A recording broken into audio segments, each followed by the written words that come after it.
Okay, and this is the loading screen of Galaxy Force 2. Oh yeah! Well, I've been playing this game a lot on my Nintendo 3DS lately. I was playing of course, the excellent conversion by M2. And well, it's an amazing conversion. This is the same game, but only on the Sega Saturn.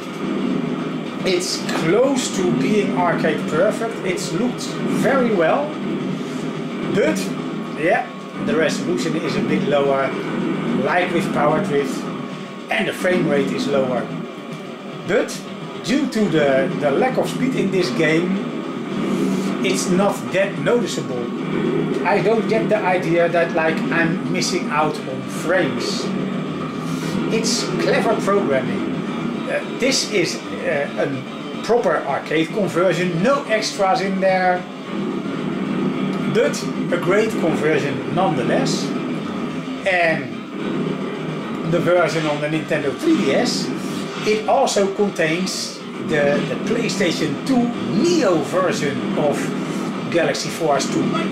And that is an amazing conversion which adds a higher resolution, some altered graphics in the second stage, the lava stage, which is coming up next. I will tell you where the differences are in a moment. And of course the 3DS version runs at a buttery smooth 60 frames per second. Oh yeah, and also the explosions like you see in here, they are also enhanced in the PlayStation 2 Neo version and so also on the Nintendo 3DS. We're going to that second stage now with the lava. By the way, the loading times are amazingly short for an old school 2-speed CD-ROM drive based system. Yeah, I still think the Saturn had great games. The floor of lava looks so much better in the PlayStation 2 Neo version and so also on the Nintendo 3DS. Also these fiery snake-like lava creatures coming out of the lava, they look also better when they explode on the PlayStation 2 Neo version. They don't demonstrate it right here because I'm running the demo right here, so I can focus on my story. And I know that the demo play will show the full game, even the bonus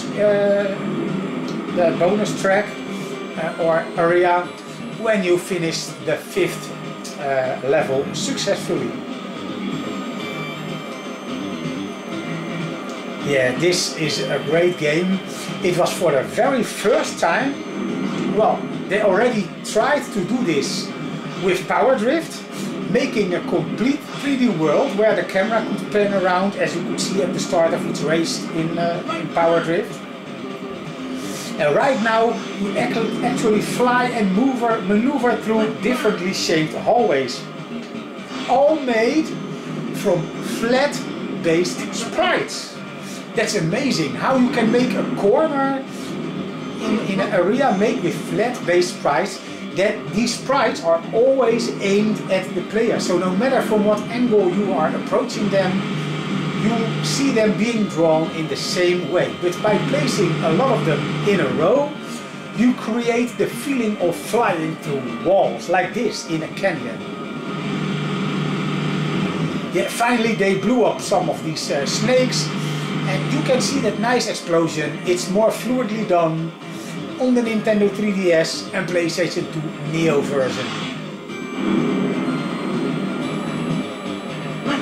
But still, I hope the camera will pick up the graphics really good, because even though I've played so much on the 3DS version right now, that I can still appreciate what power goes into creating this for the Sega Saturn.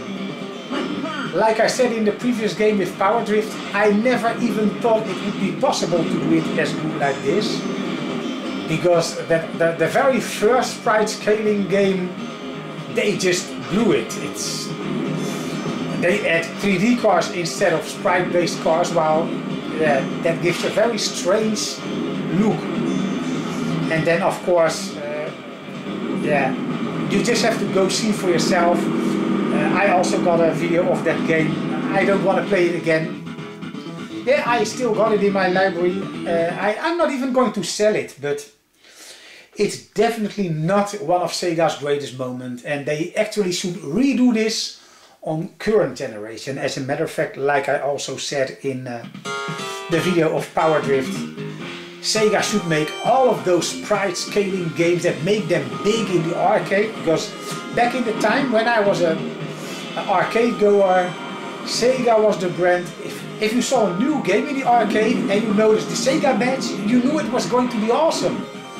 And right now, when you're talking to gamers and you mention the name Sega, oh, you mean the company that's almost going bankrupt and is dying?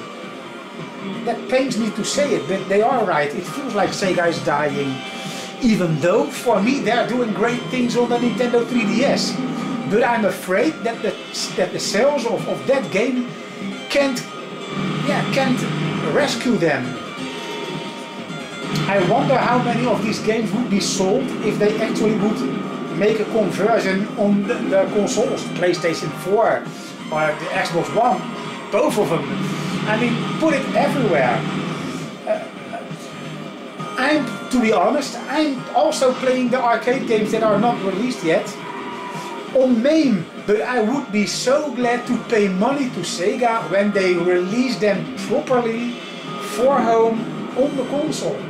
As a matter of fact, even though I got this version, which is good, very good, I would rebuy it if they make the Neo version on the PlayStation 4 and on the Xbox One.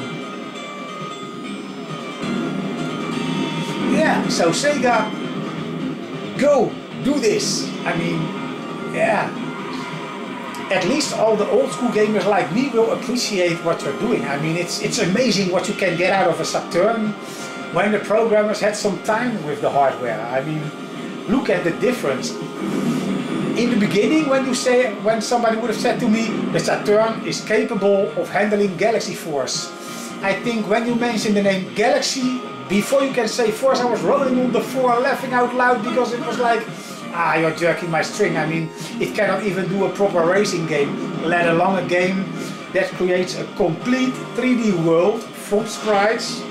Nah, I wouldn't have said that the Saturn could do it, but these wizards at Sega, when they put their mind on it, they can. They are still capable of doing great things.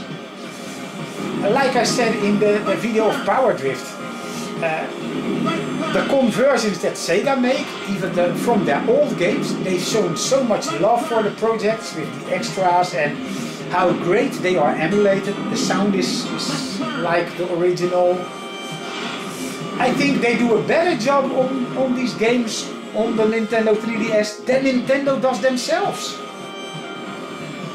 And that is a compliment. I can't give a better compliment. If for my feeling, if someone like Sega, an outsider, can do even better on the 3DS than Nintendo can. I don't know if it's true for the 3D games, because I love the old Sonic games, but I'm not too much into Sonic anymore. Yeah, the old Sonic game, because, well, that was the very first Sonic, made me want to buy a, well, if I wouldn't have a Mega Drive at the time, would make me want to buy a Mega Drive. I've already bought it, because, well, it's also a nice story. And while we are watching this like fourth stage of Galaxy Force, it's a nice story how I come to get my own very first Sega console, because I wasn't too impressed by Sega's 8-bit system. But when I was walking down the street and passed a game store, and they had a small TV in the window, so I was walking outside on the street, and in the window I saw a television without a console. They put the console so you couldn't see it, you only saw a television showing the game Ghost in Ghouls and Ghosts, not Ghosts and Goblins, but the second one, Ghouls and Ghosts. And I was like, how did they get to have an arcade play on a normal television? Of course, after closer inspection, if you would have run both games next to each other, you can see some difference with the arcade version. But it was such a great conversion that I thought, this is an arcade machine. So when I went in and asked the salesman, what is making these graphics? That's the new Sega Mega Drive. Well, I didn't have any money with me, and I was with my parents over there. So the next weekend, I was bringing enough money to get myself a Mega Drive, Ghouls and Ghosts, Super Hang-On, and another game, but I forgot which one it was. But yeah, so yeah, I finally had a console from Sega that could do arcade games at home.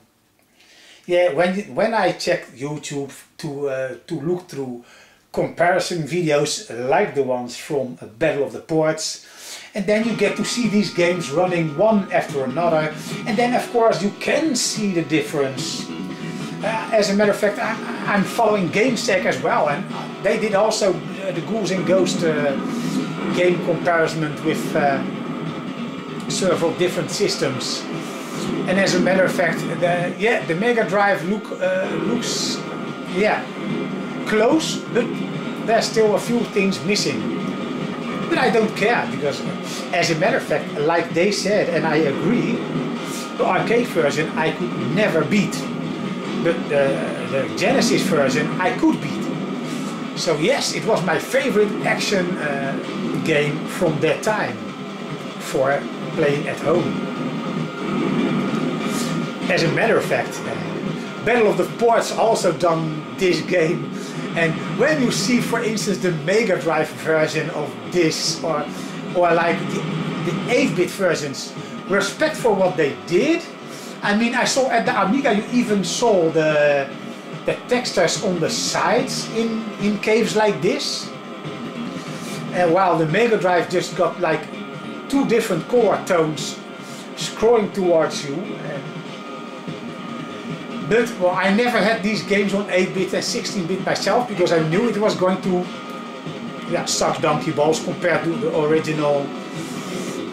Yeah, this was the very first version of Galaxy Force that I've bought, and still proud of it. Oh man, look at the detail.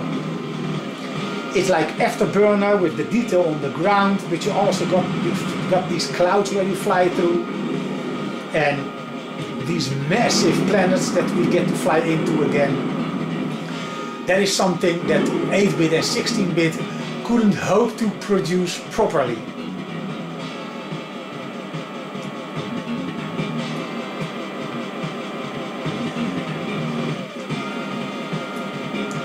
And seeing this back on the Sega Saturn, while playing, of course, the 3DS version so much, yeah, it gives me even more respect for the Saturn version, because of, well, this had to do with a lot less fast hardware.